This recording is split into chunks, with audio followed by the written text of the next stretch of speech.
Welcome to Simplify Your Retirement with Certified Financial Planner Stephen Strickland from Wise Wealth, LLC. In this podcast, we help individuals and couples plan for a peaceful and enjoyable retirement.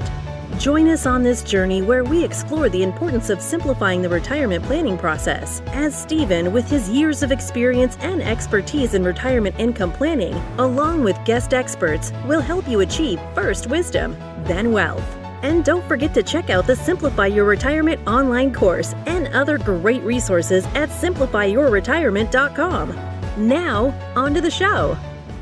Hello and welcome to Simplify Your Retirement with Stephen Strickland from Wise Wealth. Today I'm excited because we're starting a 3-part series that we spoke about on the last podcast. Stephen kind of introduced this idea that we're going to be covering over the next 3 podcasts, and that is the bucket approach and how they do this at Wise Wealth. Good morning, Stephen. How are you? I'm doing great, Eric. Really excited about talking about the 3 buckets. I've been looking forward to this for a long time. Yeah, and I know that a lot of people out there listening have probably heard about the bucket approach. There's books on it. There's a lot of people have been speaking about it, but I love your approach to it. I love the way you describe it and the way that you have kind of educated me on it just in our off times, off air. So I'm excited to have the audience be a part of that. Where do we start with the 3-part series? Well, I appreciate you mentioning that. You know, with the name of the podcast is called the Simplify Your Retirement Podcast. And we use the 3-bucket approach because it is very simple. And one thing I want our listeners to know and to realize is that just because something is simple does not mean that it's easy. There are still some parts in there that could get, complicated, but the plan itself, the 3-bucket approach itself is very simple. And once you have these 3 buckets, it really lays the foundation for almost everything else you're going to do when it comes to investing. And so I'm excited just to introduce to everybody today the Wise Wealth 3-bucket approach, or the Simplify Your Retirement 3-bucket approach. And it really is a way to prepare for retirement income planning. That's what this is. We look at it, we call it a retirement portfolio. And a retirement portfolio should be made up of 3 distinct buckets. So I'm going to introduce all 3 today, and then we're going to go into detail just on one of them, the first one, and then we'll cover each one of these buckets in its own separate show. Originally, I was going to try to do this, like you mentioned, in 2 shows, but I think it's going to be best for the audience for me to break this down and talk about each bucket in its own separate show. And so today we'll introduce all 3 buckets, but then talk about the first one in more detail. All right, and I know on the last podcast you spoke about it about 5 principles, and you mentioned the bucket approach, and you even mentioned what each bucket is, which is liquid, income, and growth. So you want to give us an overview of how they work together, or are we just going to dive right into liquid? Let's go over all of them first. All right. So we've got, as you just mentioned, we've got the 3 buckets: the liquid bucket, the income bucket, and the growth bucket. And really what we want to do is every client, every investor really needs to look at all of their assets. So whatever money they have in the bank, if they have it in investment accounts, any statements that they have that has a monetary value associated with it, just add up all your money. And then what we want to do is take the total value of a client's assets and then divide it between these 3 buckets. And we're going to talk about how to divide it between these 3 buckets. But the way to look at this ultimately is as a funnel. And you want to go through each one of these buckets and make your decisions on how much money should go into each one of these buckets, 1 bucket at a time.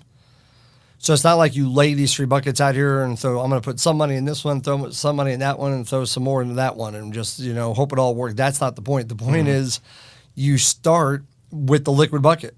And so you take all of your money. If we were looking at a funnel from, top to bottom, it would have all your assets on the top. Then we'd have the liquid bucket. Underneath that would be the income bucket. Underneath that would be the growth bucket. Okay. And so we start with the liquid bucket and we determine how much of your assets should go into the liquid bucket.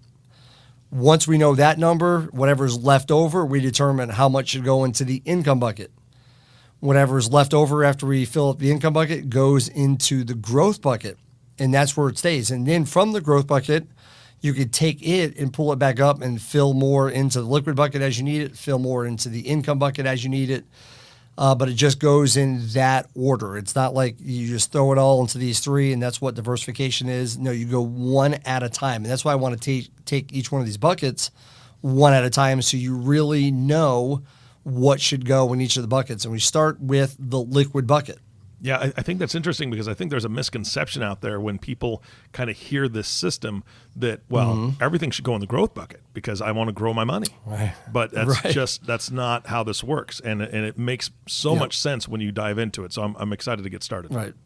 Yeah, thank you very much. I appreciate that. And it is very important. So it doesn't really matter, too. I want to throw this out here, too. All of us are saving for retirement. I know that's broad saving, but for the most part, that's why people save and invest.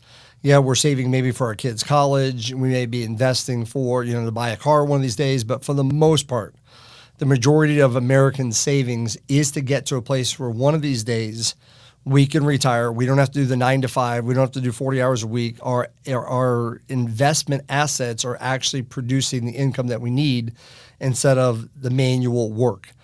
And so it really doesn't matter what age somebody is. We're still always going to have three buckets. It just might mean that if you're younger, if you're in your 30s or 40s, we don't need to put any money into the income bucket.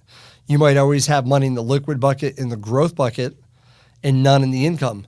But once you get to within about 10 years of retirement, that's where we're going to introduce this principle of protect the income, grow the rest, figure out how much income you need. So that's where, until you get within 10 years, we're not going to even have anything in the income bucket. We don't need to set aside any assets to produce an income stream until you're about 10 years or less out.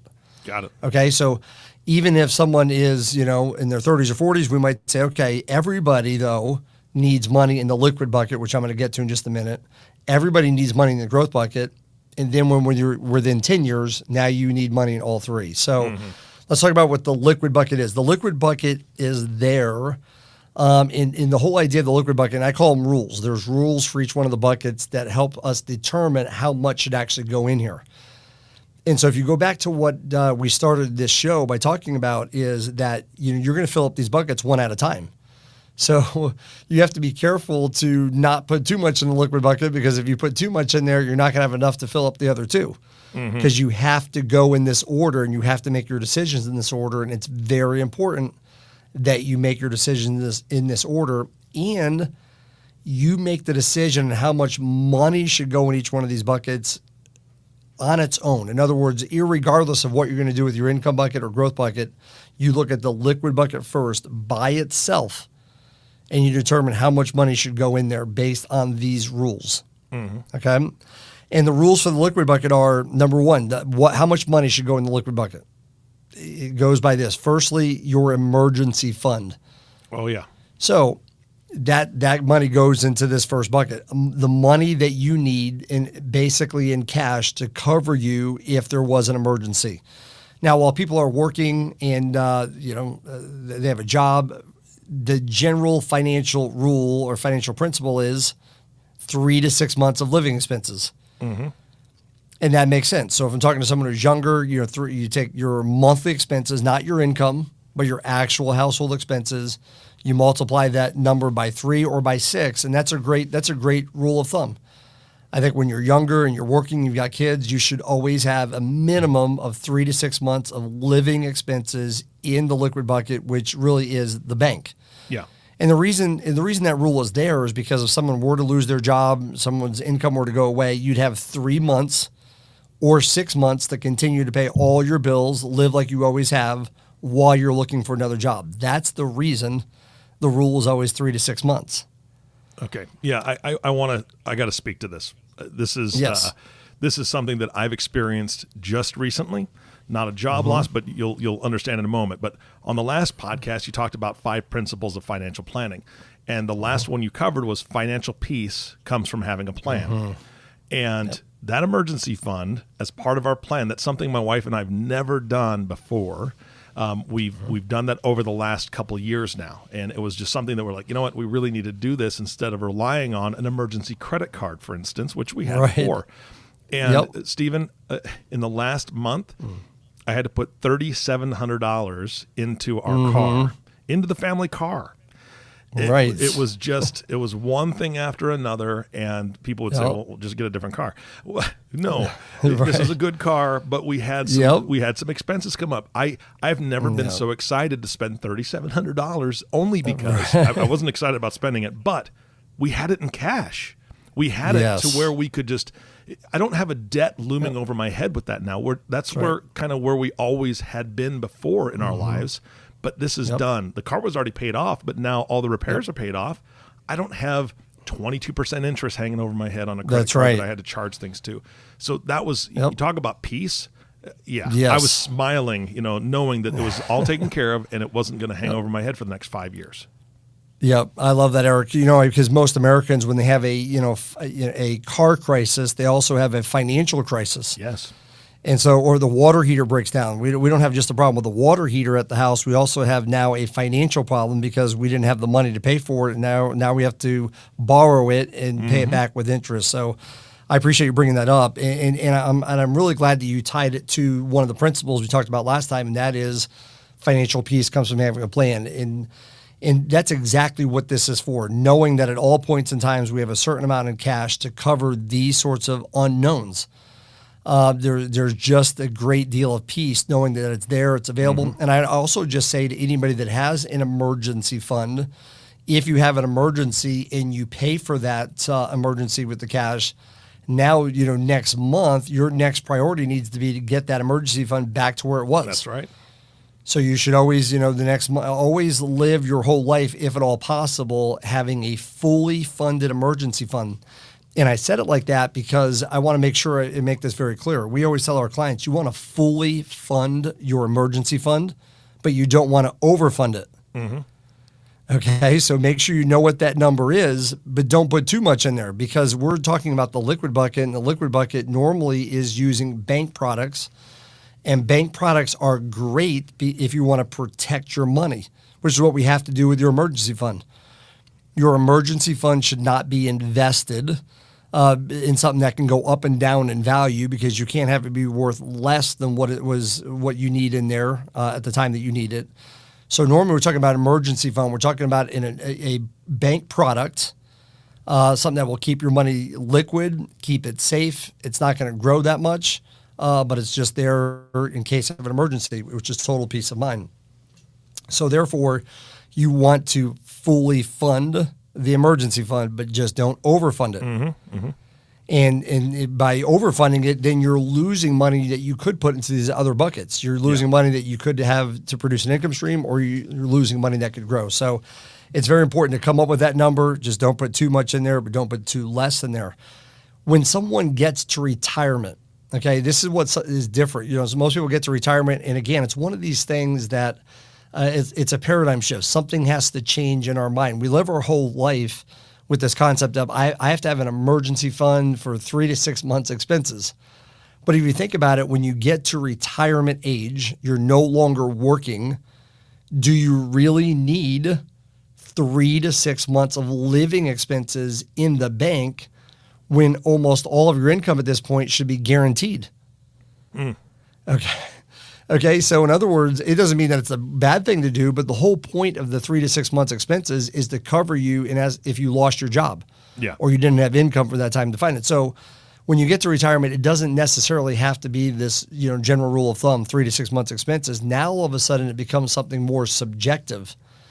And so I normally just talk to my clients and I'll just say, is there an amount that you just feel comfortable, that you just feel like you always need to have liquid available no matter what, in case there's an emergency? If the water heater breaks, the car breaks down, like you mentioned, what is that amount of money? And there's really no hard and fast rule other than it's a subjective based on the people we're dealing with, their peace of mind, knowing that X amount is in the bank. Just know that whatever is in the bank in your liquid bucket is not in the income bucket, not in the growth bucket. So again, you want to fully fund it, not overfund it. But does that make sense? It's a different number when you retire than it is before you retire.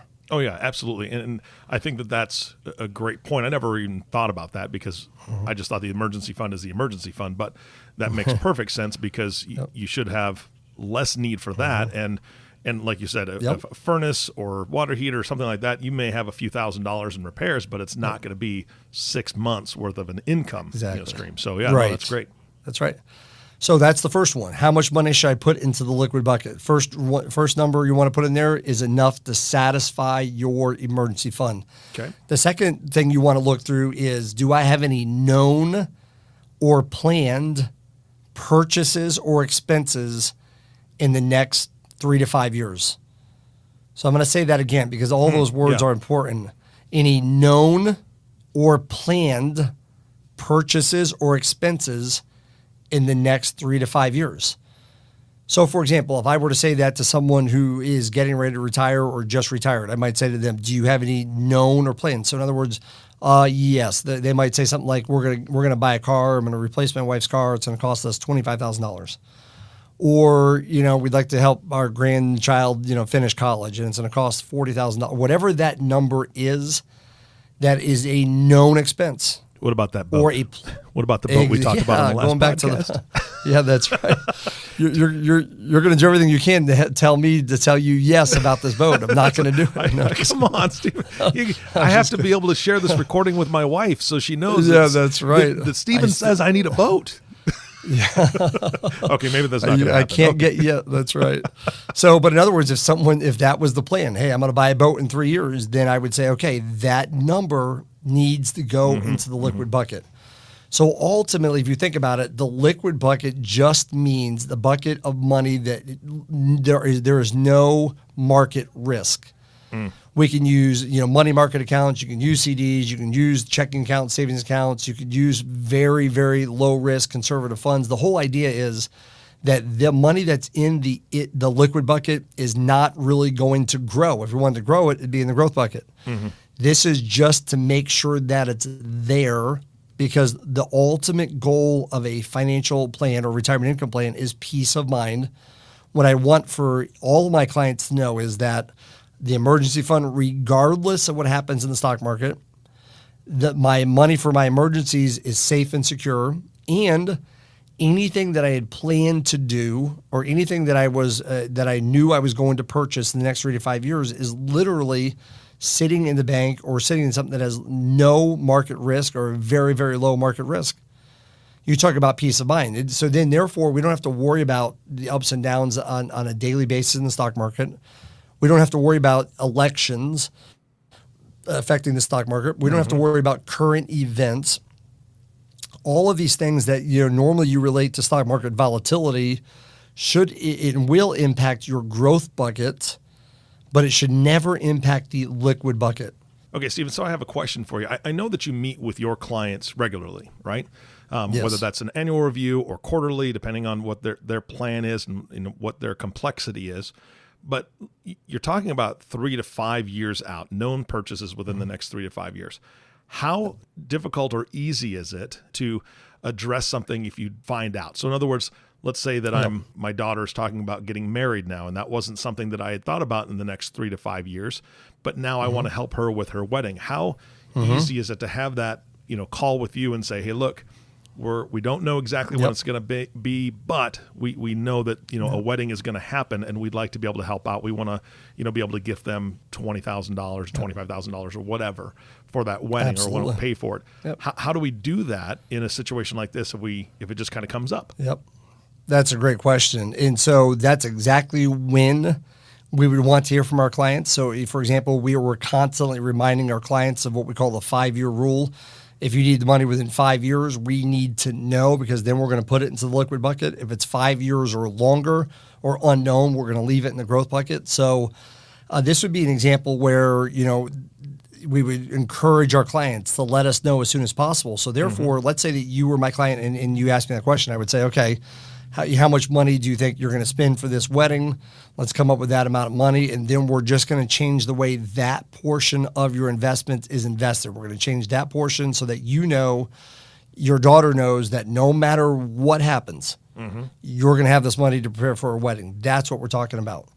And so really the liquid bucket is not about rate of return. We're not looking for the best rate of return. We're looking for what's going to keep this money safe so that I can make sure that the known or planned purchase or expense happens.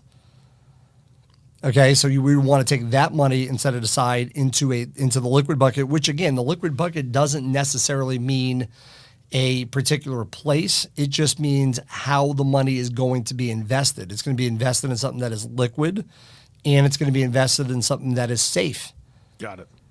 Those are the true criteria. So someone might have an individual brokerage account or a joint brokerage account or trust brokerage account out there, and they might say, I need, in the next 3 to 5 years, I think I'm going to spend $30,000 on whatever. We might say, we don't have to take the money out of that account and move it somewhere else. We could just carve out that portion and say, okay, this portion of your investments now is liquid and it's safe. Okay. That's the point, and it's about peace of mind. I would also say, every once in a while, we have clients that might get scared of the market. They have a lot of money in the growth bucket, and they might say, should we become more defensive, or should we do something different now that there's an election? And really the question I always have is, do you have a known or a planned purchase or expense in the next 3 to 5 years? That really should determine how the money should be invested, not current events, not if it's an election year, not all these other things, because the growth bucket will do what it's supposed to do over a 5-year period of time or longer, unless I'm not sure that it's going to work if 5-year period of times or less. So therefore, that's why we always want everyone to know if it's 5 years or less, if it's known or it's planned, then let's go ahead and get conservative with just that portion. Mm-hmm. I think the mistake people make a lot of times in retirement and all the time is they make their financial decisions or their investment decisions with all of their money.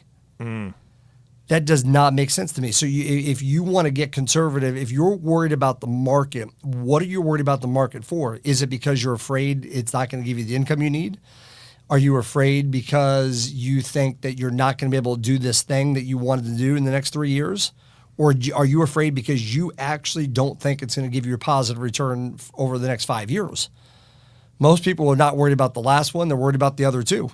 Yeah. They're normally worried about the market because it has something to do with their income stream, or they're worried about the market because they have a goal in mind, a purchase in mind that they're not going to be able to do. So we would just say to everybody, you don't move all of your money all the time. If you're worried about the market and it's because of one of these reasons, figure out what that reason is, figure out what amount of money that's going to take, and just carve that portion out and get conservative with just that. Got it. And that really is what the liquid bucket's about. So you go through, and that's really it. And the main thing is it's liquid, it's available, you fully fund it, you don't overfund it. The goal is not to earn a rate of return. The goal is to keep your money safe. And so you take all of your assets that you have, wherever it's at, and you first fill the liquid bucket. And in the liquid bucket, we want our clients to have 2 amounts of money in there. One amount is what they feel would cover them in the case of an emergency. What amount of money do they want to have there? The second amount is any known or planned purchases in the next 3 to 5 years. That's how much money someone should have in cash. So this is always an interesting exercise too. Sometimes we meet people and they have a large majority of their money sitting in the banks or in cash. And we know why people do that, and that's because they don't have a plan or because they're just, risk averse. They don't know what to do. If you'll do it like this, you can actually earn more money. Figure out what you actually need in there, and then let the other ones move down the line. You figure out if you need the other assets for income or let the other money grow. So very, very important to look through this, use the funnel, start with the liquid bucket. Fantastic. And I know the next podcast you're going to be covering the income bucket, which is going to be obviously everybody's interested in some income, especially in retirement. Absolutely. So that'll be a good podcast. Looking forward to it. Also, I want to mention that you have an online learning course, correct? That's right. We launched a online course. It's called Simplify Your Retirement. It's really all of this. It's actually over 10 hours of video instruction. It's a full-blown course. You get the copy of the Simplify Your Retirement ebook. There's a workbook that goes along with it, 10 hours of video. So if anybody wanted to get in more detail and learn more about each of these, we have that on the simplifyyourretirement.com. simplifyyourretirement.com, and there's an online course people can sign up and take. Perfect. All right, Stephen, thank you so much. It was a great podcast today. I appreciate it, Eric, very much. Look forward to covering the rest of these buckets very soon. Absolutely. Hey, but before we do cover all those other buckets, if people have questions about like today's podcast, for instance, and kind of knowing what that emergency fund looks like in their stage of life, can they reach out and get a hold of you and talk to you about that? Absolutely. We encourage it. Anyone can reach any of us, myself or my team, at our website, which is wisewealth.com, www.wisewealth.com. There's a contact us section of the website. Myself or my team would be glad to answer any questions about this. And also we can be reached by phone. It's area code 816-246-9473. It's 816-246-WISE. Perfect. All right, Stephen, thank you so much for your time today again. All right, Eric. Great to be here. You bet. And the last thank you goes to you, the listening audience. Thanks for tuning in and listening to the Simplify Your Retirement podcast with Stephen Strickland. If you have not subscribed to the podcast yet, please click the subscribe now button below. This way, when Stephen comes out with a new podcast, and the next podcast is going to be great on the income bucket, it'll show up directly on your listening device. It also makes it much easier to share these podcasts with your friends and family. Again, thank you so much for listening today. For everyone at Wise Wealth, this is Eric Johnson reminding you to live your best day every day. And we'll see you next time. Thank you for listening to the Simplify Your Retirement podcast. Click the subscribe button below to be notified when new episodes become available. The information covered and posted represents the views and opinions of the guest and does not necessarily represent the views or opinions of Wise Wealth LLC or Simplify Your Retirement. The content has been made available for informational and educational purposes only. The content is not intended to be a substitute for professional investing advice. Always seek the advice of a financial advisor or other qualified financial professionals with any questions you may have regarding your investment planning.